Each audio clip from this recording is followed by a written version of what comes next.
Good evening students. बहुत बच्चों ने डिमांड करी है, जो बच्चे मुझसे पुराने अन अकेडमी पे या कहीं पढ़ चुके हैं, तो वो लोग लगातार यही बोल रहे हैं कि सर आप प्लीज इस सीरीज को स्टार्ट रखिए। इस सीट को मतलब इस सीरीज जो है, तो मैं डेली शाम को एक 25 to 30 क्वेश्चंस की एक स्पीड टेस्ट सॉल्व करूंगा, जो बिल्कुल एग्जाम ओरिएंटेड होगी और आपको बहुत बेनिफिट मिलेगा उससे।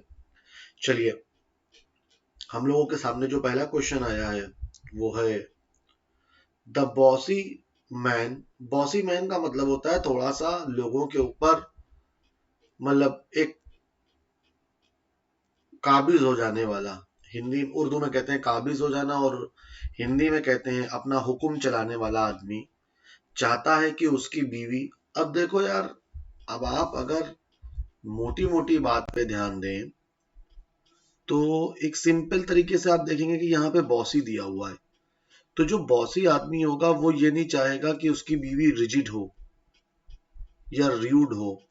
भाई मैं अगर बहुत ही थोड़ा सा घमंडी टाइप का, या मैं थोड़ा सा अपने आप को बहुत थोड़ा सा मैं अपने लोगों को अपने में काबू डोमिनेंट टाइप का आदमी होगा, तो मैं ये नहीं चाहूंगा कि मेरी बीवी र्यूड हो या मेरी बीवी रिजिड हो।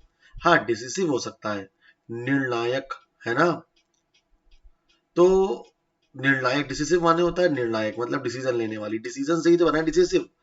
द र्यूड माने होता है थोड़ा सा र्यूड, मतलब थोड़ा सा बदतमीज टाइप का। रिजिड माने तो जिद्दी टाइप का। प्लायंट माने होता है लचीला, मतलब फ्लेक्सिबल। एक जो थोड़ा सा रिजिड टाइप, जो थोड़ा सा डोमिनेंट टाइप का आदमी होता है, वो ये चाहता है कि उसकी वाइफ जो हो थोड़ी सी हो और उसका हर कमांड को ओबे करे। ओबे करे, क्योंकि कमांड हमेशा ओबे करी जाती है, पालन करना। ओबे माने होता है पालन करना। इसीलिए इसका आंसर हो जाएगा आपका थर्ड वाला। चलिए, दूसरे क्वेश्चन की तरफ बढ़ते हैं। When you please do not be speaker who makes everyone fall asleep। जब कभी भी आप शो करते हैं, शो माने तो दिखाना। एक शो का मतलब होता है नाउन। शो का मतलब होता है नाउन, माने होता है जैसे कोई चीज को रिप्रेजेंट करना, और एक शो माने होता है दिखाना। व्हेन यू डिस्प्ले, डिस्प्ले माने होता है नुमाइश करना।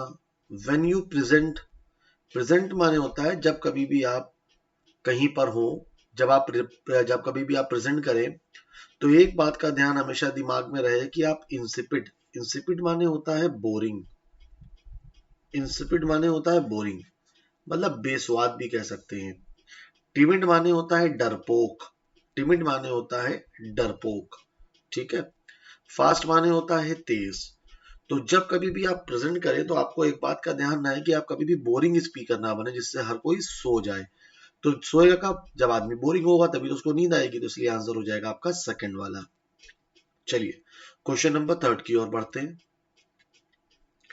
देखिए, एक बात का आप लोग बहुत ध्यान रखिएगा कि मेरी जो क्लास है यूट्यूब पे, इस पे मैं बिल्कुल बेतुकी बात, कोई प्रकार का प्रचार या किसी भी तरीके की यूजलेस बात नहीं करूंगा। मैं मुद्दे की बात करूंगा, क्योंकि बहुत सारे बच्चे आजकल ऑनलाइन मुद्दे की बात देखने के लिए आते हैं। उनके पास इतना टाइम नहीं होता है, तो मैं नहीं चाहता हूं कि उनका बिल्कुल जो एक अटेंशन है वो मेरी शीट से हटे। The new airport is under construction and likely to. याद रखना हमेशा एक बात को, जो लाइकली होता है उसके बाद 2+V1 का इस्तेमाल होता है, ठीक। लाइकली के बाद हमेशा 2+V1 का इस्तेमाल होता है, जो कि एक इंफिनिटिव होता है, ठीक है। तो जो नया एयरपोर्ट है वो अंडर कंस्ट्रक्शन है, और लाइकली टू, तो पहली बात तो टू यहां पर काम कर रहा है इंफिनिटिव का, तो इसका मतलब है यहां पर तो वर्ब की फर्स्ट फॉर्म आनी चाहिए थी। और ऑपरेशनल, लाइकली टू ऑपरेशनल यहां पर एडजेक्टिव की तरह काम कर रहा है, तो इसका मतलब है, अच्छा, और लाइकली एक एडवर्ब होता है। एडवर्ब अपने पास कभी भी हेल्पिंग वर्ब नहीं ले सकता है, क्योंकि एडवर्ब का रिलेशन तो मेन वर्ब से होता है, इसलिए ए वाला ऑप्शन कट गया। विल बी लाइकली, नहीं, आंसर हो जाएगा आपका लाइकली टू बी। पहली बात तो लाइकली अपने बाद 2+V1 लेता है। अब अगर तुम यहाँ पे विल बी लाइकली करोगे तो लाइकली के बाद भी यहाँ पर ऑपरेशनल आ रहा है। विल बी लाइकली ऑपरेशनल नहीं, लाइकली माने होता है चांसेस हैं उसके, तो आंसर हो जाएगा आपका सी वाला, जो न्यू एयरपोर्ट है वो अंडर कंस्ट्रक्शन है, और साथ ही साथ ऐसी उम्मीद की जा रही है कि वो अगले 2 सालों में ऑपरेशनल हो जाएगा, मतलब काम करने लगेगा। चलिए, if you want to complete this important assignment on time you must carefully planned. अगर तुम चाहते हो कि ये एक इंपॉर्टेंट असाइनमेंट तुम्हारा समय पे खत्म हो जाए तो तुमको बहुत ही दिमाग से प्लान करना पड़ेगा। तो पहली बात तो मस्ट यहाँ पर एक हेल्पिंग वर्ब है, और मस्ट के बाद हमेशा वर्ब की फर्स्ट फॉर्म आती है, तो इसका मतलब है प्लानिंग वाला ऑप्शन कट जाएगा। ठीक है, जितने भी मॉडल वर्ब्स होते हैं, ध्यान रखिएगा, जितने भी मॉडल वर्ब्स होते हैं उन मॉडल वर्ब्स के सबसे इंपॉर्टेंट काम जो होता है वो ये होता है कि अपने बाद हमेशा वर्ब की फर्स्ट फॉर्म लेते हैं, ये 2+V1 नहीं ले सकते। ठीक, तो इसलिए आईएनजी भी कट गया और 2+V1 भी कट गया। तो यू मस्ट, अच्छा, मस्ट के बाद यहां पर वर्ब की थर्ड फॉर्म आ रही है, इसलिए फोर्थ वाला भी ऑप्शन कट गया, तो थर्ड वाला आंसर हो गया। अगर तुम चाहते हो कि तुम्हारा ये इंपॉर्टेंट असाइनमेंट समय पे खत्म हो जाए तो तुमको बहुत ही दिमाग से प्लान करना पड़ेगा, तो आंसर हो जाएगा आपका, बहुत समझदारी से प्लान करना पड़ेगा, तो आंसर हो जाएगा आपका सेकंड वाला। ये मेरी पुरानी स्पीड टेस्ट बनी रखी हुई है जो मेरे अनअकैडमी के टाइम की हैं। ठीक है, तो चलिए हम लोग क्वेश्चन लगाते हैं। एबंडेंट, एबंडेंट माने होता है बहुत बड़ी मात्रा में। एबंडेंट सोर्सेस, इसका मतलब होता है बहुत बड़ी मात्रा में, प्लेंटी होता है इसका मतलब। ठीक, चलिए हम लोग इंजीनियस माने होता है स्वदेशी, इंजीनियस। ठीक है, एक्री माने होता है तीखा, एक्री माने होता है कड़वा, एक्चुअली एक्री माने होता है कड़वा। एक्रीमोनियस माने होता है कड़वापन, मोनियस माने होता है कड़वापन। आंसर हो जाएगा आपका स्कार्स, स्कार्स माने होता है कमी, आंसर हो जाएगा आपका ए वाला। चलिए आगे चलते हैं हम लोग। कैंडिड, कैंडिड देखिए, जो वर्ड कैंडिड है उसका तो मतलब है स्पष्टवादी। ठीक है, कैंडिड माने होता है स्पष्ट, तभी हम लोगों की फोटोज भी होती हैं स्पष्ट। कैंडिड माने होता है स्पष्ट। ठीक है, और इसीलिए जो इसका आंसर हो जाएगा, क्योंकि एंटोनिम पूछा गया है, तो यहां पर जो अभी एक वर्ड आया था इंजीनियस, आपने देखा होगा, इंजीनियस माने होता है सरल, मतलब स्पष्ट। तो डिसइंजीनियस माने हो जाएगा कपटी, मतलब जो धोखेबाज हो। इसीलिए कैंडिड का जो आंसर हो जाएगा वो हो जाएगा डिसइंजीनियस। ठीक है, इसमें 3 वर्ड्स आप लोगों को और भी दिए हुए हैं। इम्पैसिव माने होता है जो आगे ना बढ़े, हॉल्ट हो जाए। डिसग्रंटल्ड माने होता है असंतुष्ट, dissatisfied, I was dissatisfied, Hindi में इसको कहते हैं असंतुष्ट। डिसग्रंटल्ड सही बना है, ग्रंट माने ही होता है नाराजगी। अच्छा, एक होता है देखिएगा, लैंगुरस माने होता है मुरझाया हुआ। देखिए मेरी हिंदी नहीं अच्छी है इसलिए मैं थोड़ा सा हिंदी कम लिखूंगा, आप लोग सुन लिएगा, मुरझाया हुआ। इसीलिए इसका आंसर हो जाएगा कैंडिडेट का डिसइंजीनियस। डेविड सेड टू अना, Mona will leave for her native place tomorrow.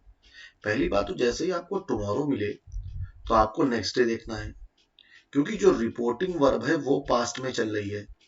Reporting verb past में तो टुमारो का इस्तेमाल नहीं हो सकता, 2 ऑप्शन तो यही कट गए। बचा कौन सा, ए वाला और थर्ड वाला।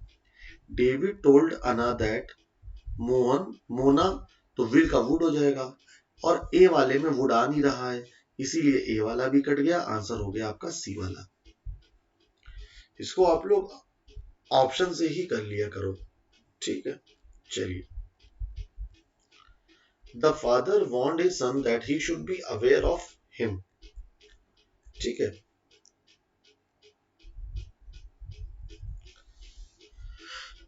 The father warned his son beware of him, ये तो watch the chap, don't fall into the trap, be careful about him, क्योंकि जो हिम का यूज कर दिया है तो यहां पर दोनों में हिम लाना ही पड़ेगा।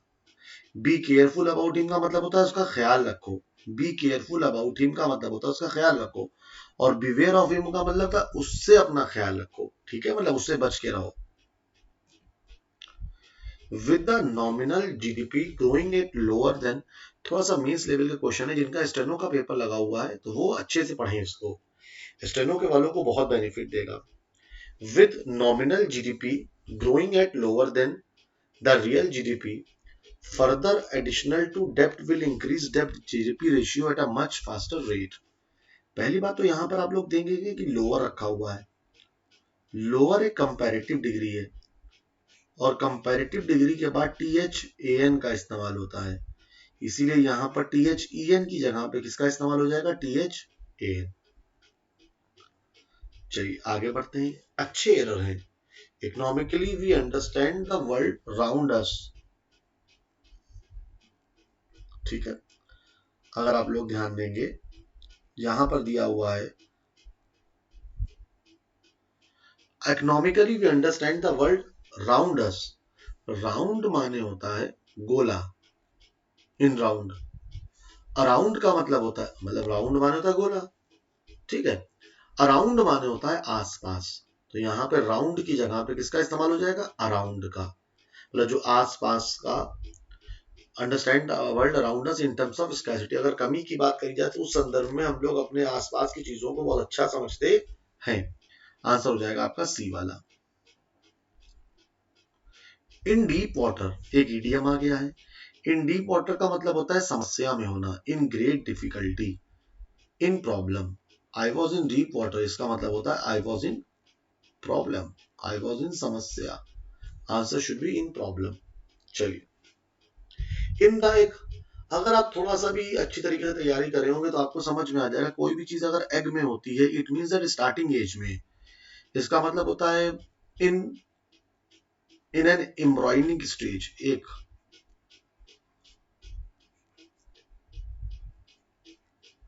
एम्ब्रॉयनिक स्टेज, शायद एम्ब्रॉयनिक की स्पेलिंग मेरी गलत है इसलिए मैं इसको मिटा दे रहा हूं, सुन लीजिए आप लोग।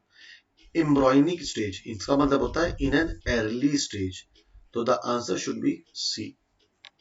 चलिए today the earth has many satellites besides the moon, आज अर्थ के पास बहुत सारी सैटेलाइट्स हैं मून के अतिरिक्त, अपार्ट फ्रॉम मून।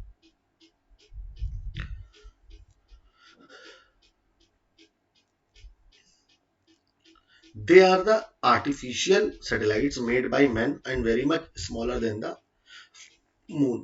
आज हमारे पास बहुत सारे सैटेलाइट्स हैं, लेकिन वो सब आर्टिफिशियल सैटेलाइट्स हैं जो इंसानों के द्वारा बनाई गई हैं और जो चांद से बहुत छोटी हैं। तो इसका मतलब है आर ही पहला जुड़ेगा, क्योंकि पहले सैटेलाइट्स की बात करी गई है, फिर सैटेलाइट्स के बारे में बताया गया है। अगर देखा जाए तो ए वाले में तो पहला आर है नहीं, बी वाले में भी पहला आर नहीं है, सी वाले में भी पहला आर नहीं है, तो आंसर कौन सा हो जाएगा आपका, डी वाला। चलिए बहुत ही इजी क्वेश्चन है। Select the incorrectly spelled word, discussion में डबल एस होता है, डिस्कशन में डबल एस होता है, इसीलिए जो आंसर हो जाएगा आपका वो हो जाएगा आपका बी वाला। क्योंकि देखिए यहां पर भी वॉवेल साउंड है, यहां पर भी वॉवेल साउंड है, जब कभी भी दो दो वॉवेल साउंड आ जाए, ठीक है, तो वॉवेल साउंड के बीच वाला जो वर्ड होता है वो हमेशा डबल हो जाता है, ठीक है। देखिए यहाँ पर आई था, यहाँ पे सी था इसलिए डबल नहीं हुआ, यहाँ पे डी था, यहाँ पे एस, यहाँ पे डबल नहीं हुआ, ठीक है ना। लेकिन यहाँ पे वॉवेल था, यहाँ पे वॉवेल था, इसलिए यहाँ पे डबल हो जाएगा। अगर कोई कंसोनेंट डबल वॉवेल के बीच में आ जाए तो वहां पर वो डबल हो जाता है। There is no you are not welcome board hanging outside, yet the insider defends the pure with his mere glance। इस वाले वाक्य में कोई भी गलती नहीं है, no error. There is no you are, कहने का यह मतलब हो रहा है कि बाहर कोई भी नो वेलकम का बोर्ड नहीं लगा हुआ था, नहीं लगा हो, there is no you are not welcome board hanging outside, उसके बाद भी जो इंसाइडर है वो डिफेंड करता है, मतलब पूरे आंखों से आंखें मिला करके, कोई भी गलती नहीं है इसमें ग्रामर की। The two children brother and sister were on to their way to, on their way एक फ्रेज होता है, ऑन देयर वे, क्योंकि यहाँ पे ब्रदर और सिस्टर दो लोग हैं तो यहाँ पे देयर हो गया। अगर मैं यहाँ पे होता तो मेरे लिए क्या हो जाता है, माई। अगर कोई लड़का होता तो क्या हो जाता, हिज।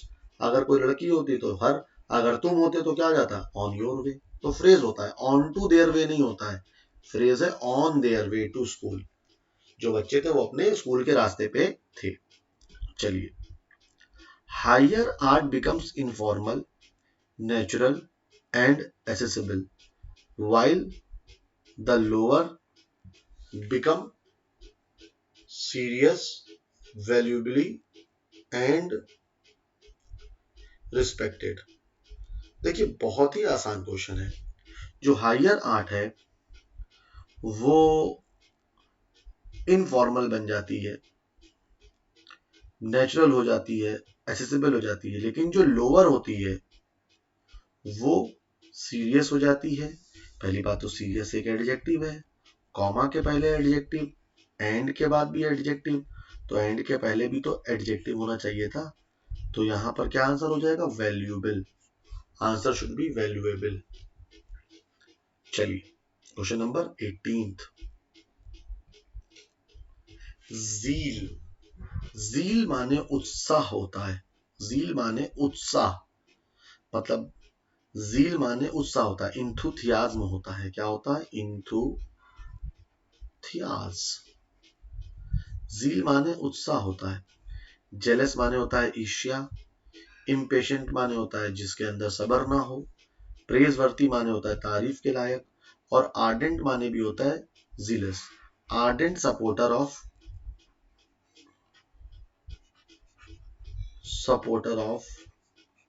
कोहली मीन्स अंधभक्त।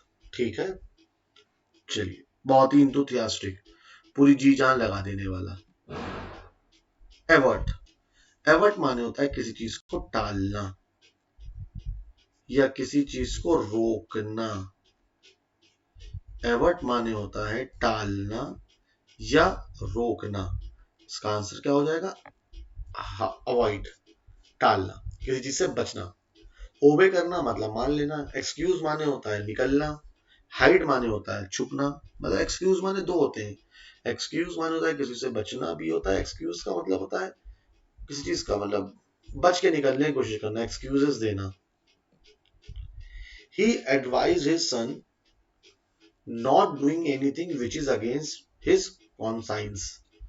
मतलब उसने अपने बेटे को यह सलाह दी थी। पहली बात तो देखिएगा कि कभी भी कोई चीज ऐसी ना करना जो उसके मतलब कॉन्साइंस माने होता है मतलब जो उसके जिसके लिए उसका जमीर गवाही ना दे, उसके जमीर के खिलाफ हो। टू के बाद तो वी वन आता है, उस हिसाब से तो थर्ड वाला ऑप्शन कट गया। सन एक ऑब्जेक्ट है, एडवाइस इज सन ऑब्जेक्ट है। ऑब्जेक्ट के लिए या तो टू प्लस वी वन आता है और या तो जेरेंड आता है। उस हिसाब से सेकंड वाला भी ऑप्शन कट गया। आंसर हो जाएगा आपका फर्स्ट वाला।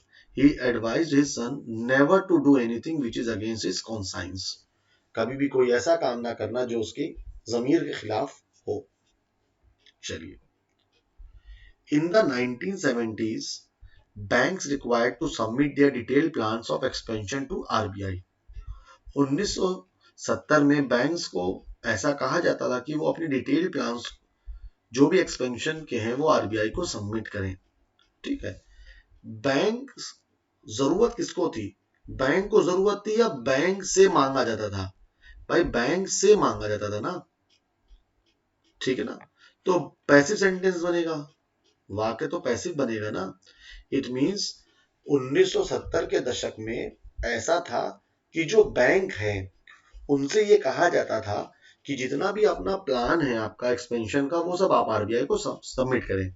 सरकारें होती होंगी उस समय, तो बात चल रही है 1970 की, तो आर ऑप्शन से चला जाएगा। सबमिशन एक नाउन होता है और रिक्वायर्ड के बाद टू प्लस वी वन आता है, उस हिसाब से सेकंड वाला भी ऑप्शन कट गया।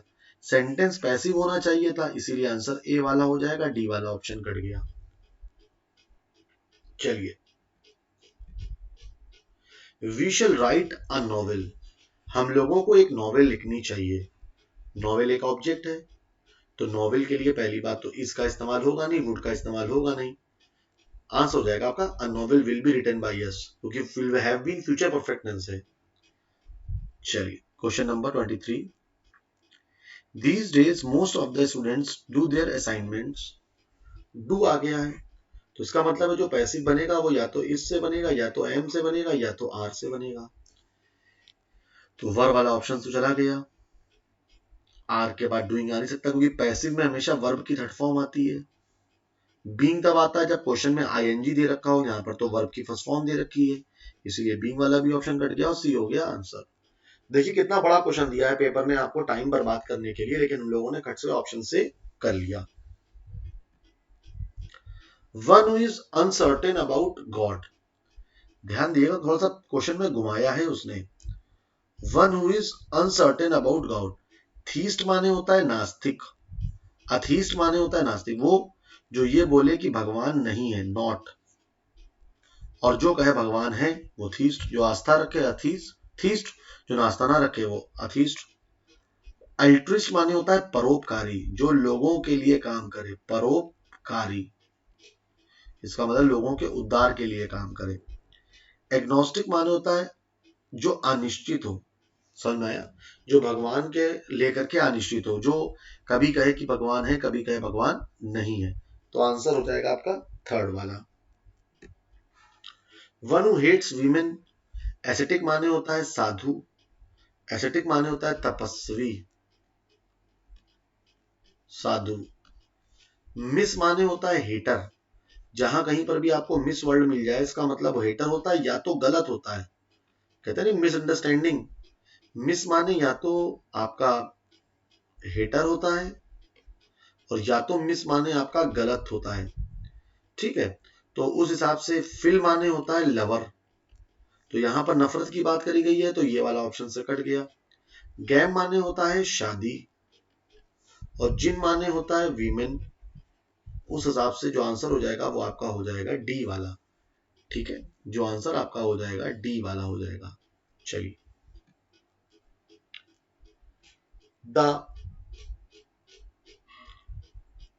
World economic should be,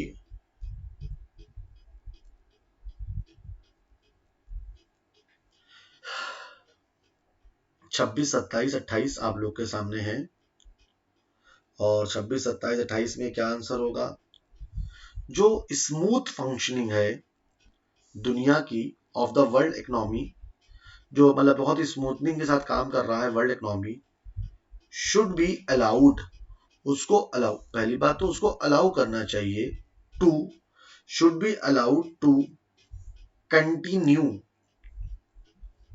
instead of, एक दफा पूरा लगा देते हैं हम लोग, ऑफ रखा हुआ है तो ऑफ के बाद जेरेंट का इस्तेमाल होगा, इंस्टेड ऑफ डिस्ट्रॉइंग, बजाय उसको बर्बाद करने के। If with a war like scenario created by the US and Britain which is uncalled for, देखिए वो क्या कहना चाह रहा है, पूरा क्लोजर फिर से लगाते हैं हम लोग। जो स्मूथ फंक्शनिंग है दुनिया की इकोनॉमी की, शुड बी अलाउड, मतलब जो भी दुनिया में है हर कोई एक दूसरे के साथ व्यापार करे, ठीक है, उसको अलाउ करना चाहिए, should be allowed to continue, मतलब लगातार लोग काम करते रहे, इंस्टेड ऑफ बजाय तबाह करने के, अगर कोई वार लाइक सिनेरियो क्रिएट किया जाता है यूएस और ब्रिटेन के द्वारा जिसका हम लोग अपेक्षा नहीं करते हैं, मतलब मान लो अमेरिका और लंदन इस तरीके की जो कंट्रीज हैं ये कोई वर्ल्ड वार टाइप छेड़ देते हैं, तो ऐसा ना हो कि हम लोग पाकिस्तान से व्यापार बंद कर दें, बांग्लादेश से व्यापार कर दें, तो जो इकोनॉमी हमारी है वो स्मूथली चलती रहे, उसमें कोई भी दिक्कत ना है। आप लोगों का बहुत बहुत शुक्रिया, कल फिर मुलाकात होगी ऐसी ही एक एसटी के साथ, और आप लोग बताइएगा कि आप लोगों को ये एसटी कैसी लगी। बहुत बहुत शुक्रिया आप लोगों का।